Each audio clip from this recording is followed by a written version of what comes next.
Աշտարակներում նաև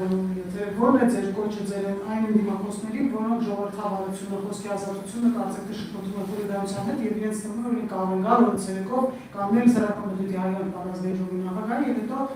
զոհի կերպարով Դե եթե իրենք իրենց համարում են ընդդիմություն, ընդդիմախոս, կոչս հետեւյալն է, որ ավելի լավ կլինի, որպեսզի իրենք բովանդակային դաշտում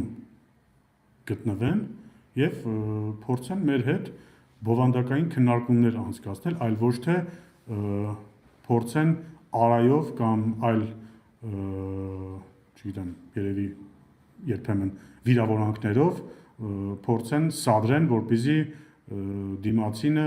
տրվի սադրանքների եւ այդտեղից ստացվեն տարատեսակ աղմկահարույց վերնագրեր։ Ավելի լավ կլինի, որ եթե կան բովանդակային քննարկումներ, բովանդակային մեղադրանքներ ինչ-որ հարցի շուրջ, ավելի լավ կլինի դրա մասին խոսեն, քան արայով խոսեն, հայոեն, թուրք, դավաճան, արդեն 4-5 տարի, 6 տարի այդ ամեն ինչի մեջ ենք ապրում եւ դա արդյունք չի տվել ուղղակի 2021 թվականի ընտրություններն էլ դրա հատվածից։